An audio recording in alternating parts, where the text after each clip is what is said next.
Hello दोस्तों। आज के इस कमाल की डीप डाइव विश्लेषण में आप सभी का स्वागत है। सीधे पॉइंट पर आते हैं। आज हम एक ऐसे टॉपिक को डिकोड करने वाले हैं जो कहीं ना कहीं हम सबकी जिंदगी से जुड़ा है। रिस्पेक्ट और पर्सनल वैल्यू की साइकोलॉजी। कभी ऐसा लगा है कि लोग आपको हल्के में ले रहे हैं या आपकी उतनी वैल्यू नहीं हो रही जितनी होनी चाहिए? इसके पीछे दरअसल एक बहुत ही गहरी साइकोलॉजी काम कर रही होती है और आज हम उसी को अनबॉक्स करेंगे। तो चलिए शुरुआत एक बहुत ही बेसिक पर उतनी ही पावरफुल बात से करते हैं। आपने सुना ही होगा, रिस्पेक्ट मांगा नहीं जाता, अर्न किया जाता है। ये लाइन हमारे आज के विश्लेषण का बिल्कुल कोर बेसिस है। देखिए, रिस्पेक्ट कोई फ्री गिव अवे नहीं है जो बस आपके वहां होने से मिल जाएगी। ये एक साइकोलॉजिकल रिस्पॉन्स है, एक ऐसा रिस्पॉन्स जिसे आपको अपने एक्शंस, अपने बिहेवियर और अपने माइंडसेट से एक्टिवली कमाना पड़ता है। इसे आप हक जमाकर मांग नहीं सकते।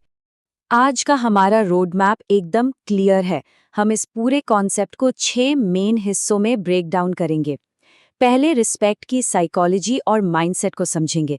फिर हम बात करेंगे कम्युनिकेशन, बॉडी लैंग्वेज, पर्पस और बाउंड्रीज के बारे में। और हाँ, आखिर में मैं आपको एक अल्टीमेट साइकोलॉजिकल फॉर्मूला भी बताऊंगा जो इन सभी प्रॉब्लम्स का एक सॉलिड क्योर है। तो चलिए आगे बढ़ते हैं। सेक्शन 1, रिस्पेक्ट की साइकोलॉजी। आखिर क्यों कुछ लोगों को हल्के में या लाइटली लिया जाता है? देखिए, किसी का इग्नोर होना कोई रैंडम कोइंसिडेंस नहीं होता। सोचिए जरा, लोग सबकॉन्शियसली दूसरों को इग्नोर या डीवैल्यू आखिर करते क्यों हैं? जवाब बहुत ही सिंपल है, पर आंखें खोल देने वाला है। दुनिया आपको बिल्कुल वैसा ही ट्रीट करती है जैसा आप खुद को ट्रीट करते हैं। अगर इंटरनल लेवल पर ही सेल्फ रिस्पेक्ट मिसिंग है तो लोग सबकॉन्शियसली उस चीज को सेंस कर लेते हैं और वही नेगेटिव ट्रीटमेंट आपको वापस मिलता है। ये एक मिरर रिफ्लेक्शन की तरह काम करता है। सेक्शन 2, माइंडसेट और सेल्फ वैल्यू। एक इंसान की एक्सटर्नल रिस्पेक्ट की पूरी फाउंडेशन उसकी इंटरनल सेल्फ वर्थ पर टिकी होती है। आइए देखते हैं कैसे। होता क्या है ना, कुछ नेगेटिव माइंडसेट पैटर्न्स जाने अनजाने में हमारे लिए ट्रैप बन जाते हैं। जैसे कि हर बात पर हाँ बोलने की आदत, या फिर किसी ने इंसल्ट किया और हमने चुपचाप बर्दाश्त कर लिया। दूसरों को खुश करने के चक्कर में लोग अक्सर अपनी पर्सनल नीड्स को पूरी तरह भुला देते हैं। और जब कोई अपनी ओरिजिनलिटी छोड़कर बस सबकी अप्रूवल पाने में लग जाता है तो वो दरअसल दुनिया को एक बड़ा सा साइन बोर्ड दिखा रहा होता है कि हे, मुझ में सेल्फ रिस्पेक्ट की कमी है। ये पैटर्न्स आपको दूसरों के कंट्रोल में ला देते हैं। अब यहाँ द लॉ ऑफ अवेलेबिलिटी एक बहुत बड़ा साइकोलॉजिकल रोल प्ले करता है। ध्यान से सुनिएगा। जो हर किसी के लिए हर वक्त अवेलेबल होता है उसकी वैल्यू ऑटोमेटिकली गिर जाती है।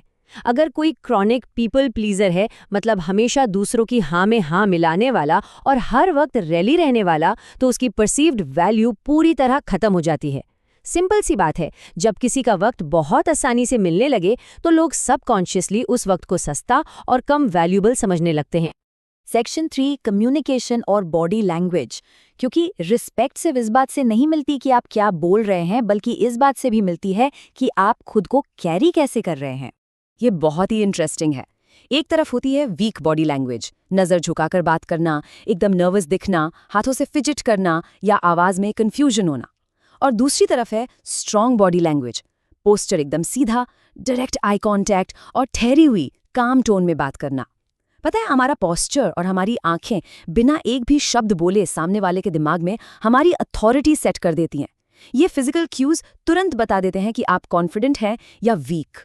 और कम्युनिकेशन में एक और बड़ा ट्रैप है, ओवर एक्सप्लेनिंग। जब लोग हर छोटी छोटी बात को जस्टिफाई करने लगते हैं, लंबी लंबी कहानियां सुनाते हैं कि ट्रैफिक खराब था, फिर ये हो गया वो हो गया, तो असल में वो अपने अंदर की इनसिक्योरिटी को बाहर ला रहे होते हैं।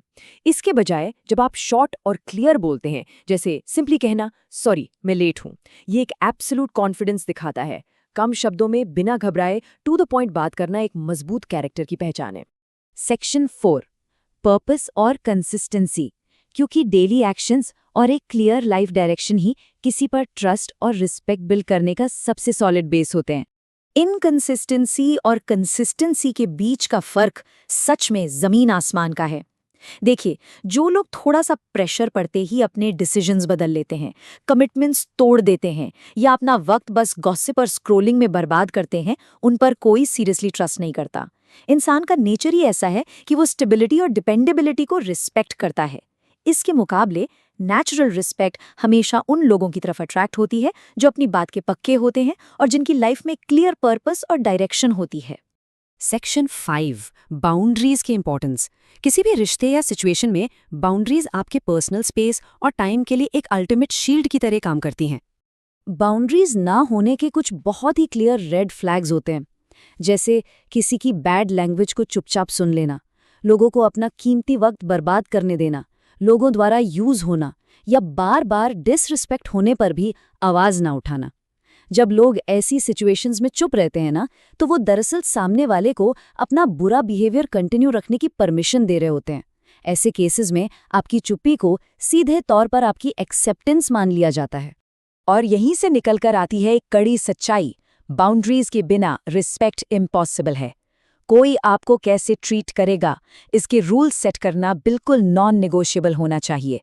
अगर कोई खुद ये तय नहीं करता कि लोग उससे किस हद तक और कैसे बात कर सकते हैं, तो लोग अपनी मर्जी से सारी लाइंस क्रॉस करते रहेंगे। आपको अपनी लाइन खुद ड्रॉ करनी पड़ेगी।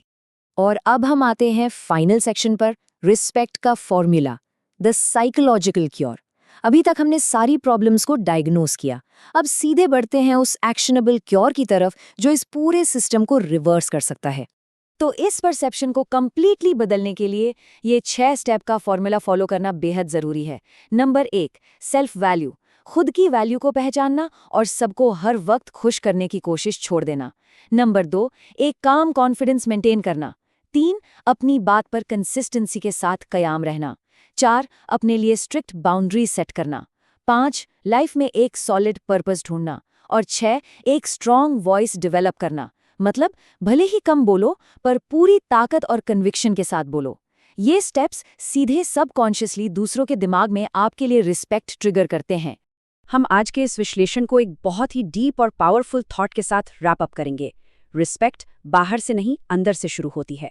दोस्तों, जब तक एक इंसान खुद अपनी रिस्पेक्ट नहीं करेगा, तब तक दुनिया उसे सीरियसली नहीं लेगी। बाहर का बदलाव हमेशा आपके अंदर के माइंडसेट से शुरू होता है।